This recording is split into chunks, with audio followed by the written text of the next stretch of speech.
دل کی دولت کو دل ہی محسوس کرتا ہے اور اہل دل محسوس کرتے ہیں.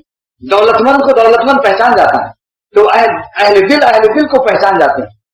تو جس کو اللہ تعالیٰ اپنی محبت کی عظیم الشان دولت عطا کرنا چاہتے ہیں اس کو کچھ نہ کچھ مجاہدہ اور غم سے گزارتے ہیں.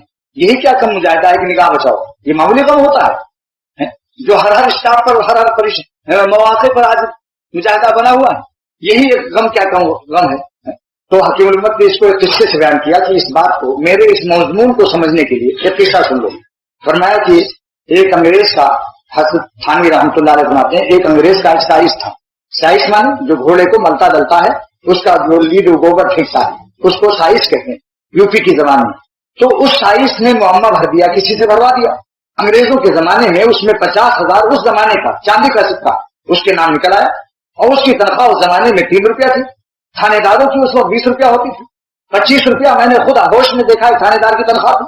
تو اس کا جب نام آ گیا تو انگریز نے دان میں دیکھ لیا کہ تو میرا سائز جس کی 3 روپیہ تنخواہ ہے اور 50,000 چاندی کا سکہ اس کے نام نکل آیا، ابھی تو خوشی سے مر جائے گا. یہ جب سنا دوں گا خوشی سے مر جائے گا. موت ہو جاتی ہے خوشی سے کہ نہیں. لہذا فوراً اس نے کہا اپنے سائز سے کہ میرا گھوڑا ٹھیک کرو، ذرا سیر کرنا ہے. گھوڑے پر بیٹھ گیا. سائز سے کہا تم آگے آگے چلو، بیٹ ساتھ رکھ لیا. ایک مارا ساتھ سے. اب وہ کہتا ہے صاحب کیوں مار رہے ہیں؟ ان کا وجہ مت پوچھو، آج بے وجہ پٹائی کرنی. اور گھوڑا دوڑا دیا اور بھاگا جا رہا ہے. 2 لگایا 3 لگایا، مارتے مارتے وہ گر گیا. بالکل جب گر گیا اور زخمی ہو گیا جسے، تو پھر اترا انگریز اپنے گھوڑے سے اور اس کو اپنے گھوڑے کے اوپر لادا اور اسپتال لے گیا اور پٹی کرائی، پنسلین کا انجیکشن لگوایا اور تمام جسم میں ہر 1 فٹ اور آدھے فٹ پر اس کے جو بیٹ لگے ہوئے تھے وہاں اس نے پٹی کرا دی. اور اب جب کروٹ لیتا ہے ادھر ادھر تو ہر طرف تو چوٹ لگی ہوئی ہے. تو جس کروٹ لیٹتا ہے ہائے کہتا ہے ہاں مرے.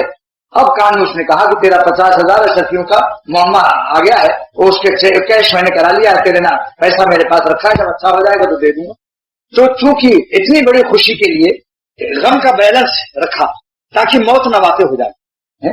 یہ دنیاوی حقیر دولت کے لیے.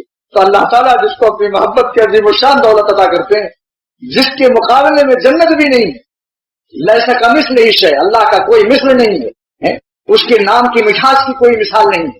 جب وہ ان کا کوئی مثل نہیں تو ان کے نام کی عبادت کی لذت کی بھی کوئی مثال نہیں ہے. پھر آپ بتلائیے کہ اس کو مجاہدے کے سے نہیں گزاریں گے؟ اگر بلا مجاہدہ دے دیں تو کیا حال ہوگا؟